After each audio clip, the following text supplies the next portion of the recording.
Olá, professores e colegas. Me chamo Gisele de Souza Cordeiro. Estou cursando pós-graduação em docência em biologia pela Univasf.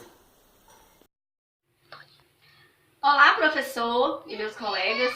Meu nome é Arlete Alves dos Santos Novaes Ferreira e estou cursando especialização em docência em biologia pela Univasf e estamos aqui hoje para realizar um seminário para a disciplina de História, Filosofia e Sociologia da Ciência no ensino de biologia, do professor Arthur Lima, no qual falaremos sobre a perspectiva filosófica do empirismo. O nome empirismo tem origem do latim, que é empíria, que significa experiência. Daí vem o termo depender da experiência. E é definida como uma doutrina filosófica que depende e defende somente as experiências que são capazes de gerar ideias e conhecimentos, onde as teorias das ciências devem ser formuladas e explicadas a partir da observação do mundo e da prática de experiências científicas. Portanto, esse sistema filosófico descarta outras formas não científicas. Aí entra a fé, intuição, lendas, senso comum como forma de geração do conhecimento. Muitos filósofos defenderam a tese empirista, mas os mais famosos e conhecidos são os filósofos ingleses do século XVI ao XVIII, chamados por isso de empiristas ingleses. Temos aí Francis Bacon, George Berkeley e David Hume, onde tem-se John Locke como principal figurante. Com sua corrente, denominada tábula rasa, John Locke afirmou que as pessoas desconhecem tudo. São uma folha em branco, mas que através de tentativas e erros aprendem e conquistam experiências. Assim, o desenvolvimento da inteligência é determinado pelo meio em que vive e não pelo próprio sujeito. De acordo com esse filósofo John Locke, todos os seres humanos nascem com a mente em branco, ou seja, limpa. Com as experiências e conhecimentos adquiridos em vida é que a personalidade dela se forma. Logo, a sociedade interfere diretamente na formação dos indivíduos. Vamos ver agora algumas implicações pedagógicas do modelo empirista de educação. O aluno, nesse modelo, tem um papel insignificante na elaboração e aquisição do conhecimento. Compete a ele memorizar, sintetizar, resumir dentro de um processo formal de educação. Ou seja, o aluno, nada sabendo, só consegue adquirir conhecimento através de aulas ministradas pelos mestres, pelos professores que são detentores de todo o saber e estão ali para reproduzir. O trabalho individual, a atenção, a concentração, o esforço e a disciplina funcionam como garantias para a aprendizagem. O papel da escola e do ensino é supervalorizado. O aluno que nada sabe precisa de alguém para transmitir as informações. E essas não precisam ter relação com a vida do aluno, não, nem com a realidade social que ele vive. Conhecimento é totalmente depositado no aluno, ou seja, a educação bancária. Na escola, não há lugar para troca de informações, questionamento, comunicação entre o aluno. Estes comportamentos são vistos como bagunça, falta de respeito ao professor e indisciplina. O ensino é centrado no professor. O professor sabe de tudo e resta ao aluno apenas executar o que foi planejado por ele. Ele é o dono do saber, aquele que tudo sabe. É um mero repetidor do conhecimento. Sua aula expositiva, reprodutiva, reduz o discente a um mero ouvinte e, por conseguinte, impede que o mesmo se faça construtor e reconstrutor de suas próprias propostas de entendimento e aplicação do conhecimento, já que as recebe prontas, atrapalha a formação da autonomia. Na avaliação, preocupa-se tão somente com o produto, que é o resultado, e não com o processo de aprendizagem. Avalia não para conhecer, e sim para excluir. E essa é uma prática pedagógica da maioria dos professores que atuam tanto na educação básica e até na educação superior. ensino tradicional se baseia no modelo empirista de educação. Suas características, o modo de transmissão do conhecimento e a postura passiva dos alunos demonstram bem o empirismo.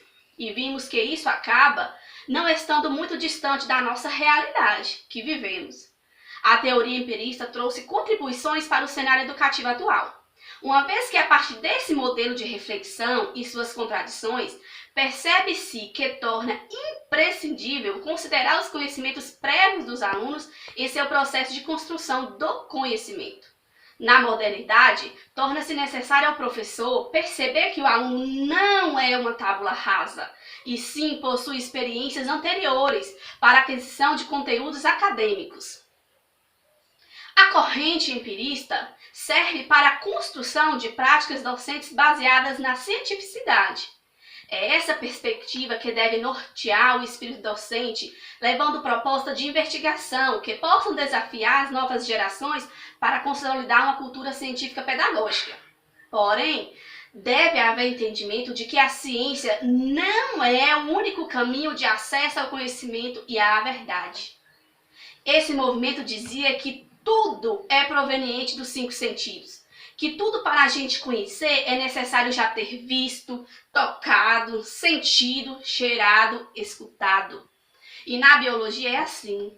Para conhecer uma flor, nós precisamos tocar nela, sentir, cheirar, observar. Nessa perspectiva, um número significativo de especialistas em ensino de ciências propõe a substituição do verbalismo das aulas expositivas e da grande maioria dos livros didáticos, e por atividades experimentais. Muitos ainda usam a expressão aula prática e aula teórica, e por vezes esse trabalho é desvalorizado, levando os alunos a compreenderem a ciência como um conjunto de verdades inquestionáveis, já que em prática estão aplicando aquilo que está pronto e acabado já visto na teoria, desvalorizando assim a criatividade dos alunos. Daí a palavra experiência perde o seu sentido. Assim, a experimentação deve ter caráter pedagógico e investigatório, superando a condição de um método de ensino e de memorização e comprovação de hipóteses existentes. A ciência se alimenta da dúvida e da indagação. O conhecimento só avança com a base em questionamentos. Por isso, ao invés de tornar definitivo o conhecimento, é importante valorizar o sentido dele, ser provisório, pode ser modificado. Considera-se mais conveniente um trabalho experimental que dê margem à discussão e interpretação de resultados obtidos, com o professor atuando no sentido de apresentar e desenvolver conceitos, leis e teorias envolvidas na experimentação. Ensinar biologia para o ensino médio não é nada fácil. Ao analisar o ensino de citologia, observamos que os alunos acabam sendo apenas receptores daquilo que já vem construído e acabado nos livros. O professor adentra com um conhecimento já formulado e quando vão a um laboratório, quando tem, não há nada de novo a ser descoberto. A experiência tem um papel fundamental no ensino de ciências. No caso da citologia, temos Robert Hooke como pioneiro nas pesquisas, fazendo a primeira observação ao examinar um pedaço de cortiça. A partir de então, a parte experimental se encarregou de alicerçar tudo o que hoje sabemos sobre as células. É inegável o papel da experiência na formulação de conteúdos científicos, mas o que não se pode é achar que em sala de aula os alunos são apenas receptores do conhecimento, que por alguém já foi formulado. Não há sentido nisso. É interessante que, ao trabalhar o conteúdo aqui citado e outros mais, o professor leve os alunos primeiro para fazer sua experiência e observação, para depois fazerem comparações com o que já foi observado e comprovado cientificamente, para que assim o conhecimento seja construído e não somente depositado. Luke afirma que as ideias não nascem, mas sim são frutos de experimentações. Sabemos nós que o aluno aprende de várias maneiras, com o convívio, observando, imaginando, experimentando. Nossas escolas são escolas carentes de recursos e que muitas ao menos têm sequer um laboratório. Já imaginou se o aluno só pudesse aprender aquilo que tivesse meios científicos para comprovar? O ensino seria limitado. Temos aí os professores, livros, internet e outros meios de aprender, porém o professor deve se cuidar para não deixar ser dominado pelo modelo empirista de professor, onde somente este detém o saber. A inteligência não pode e não deve ser entendida como produto exclusivo do meio que fornece os elementos para a sua formação, como quer o empirismo. A inteligência é formada por estruturas orgânicas funcionais que nascem com o indivíduo, mas que necessitam de variáveis internas, maturação e externas, estímulos do meio, contribuindo com as possibilidades do desenvolvimento cognitivo. São essas contribuições que têm orientado os saberes e fazeres da escola na atualidade. Quando o aluno chegar ao nível médio, ele já adquiriu grande quantidade de saberes. Então, como considerar uma tábua rasa seria violar os seus direitos. Não estamos aqui dizendo que o empirismo não teve sua influência no modelo pedagógico atual, mas sim que, como os outros modelos, há partes que são sociáveis ao modo de ensinar que concretize no aluno o conhecimento. As contribuições de John Locke e do empirismo para a educação contemporânea ainda estão presentes no espaço escolar. O empirismo serve como base para muitos professores ensinar biologia no ensino médio, pois o modelo experimental e investigativo é o que queremos despertar nos alunos. O que se quer são alunos indagadores e questionadores no sentido de buscarem explicação para os fatos. Mas não queremos que vejam o conhecimento como algo inquestionável e que não pode ser modificado. Se para que assim fosse, não seria necessário levá-los ao questionamento e sim só mostrá-los tudo pronto e acabado. Porém, infelizmente, como já foi dito, a falta de recursos e despreparo profissional faz com que as aulas de biologia sejam monótonas e sem sentido. Concluímos aqui o nosso trabalho, ressaltando que por mais que o modelo empirista pareça ultrapassado em sua época, talvez fosse o melhor para a educação e a melhor forma de interpretar a formação do conhecimento. Todas as correntes pedagógicas pelos quais a educação passou deixou uma contribuição para a educação atual e colaborou para que cada vez mais fosse moldado melhores formas de ensino.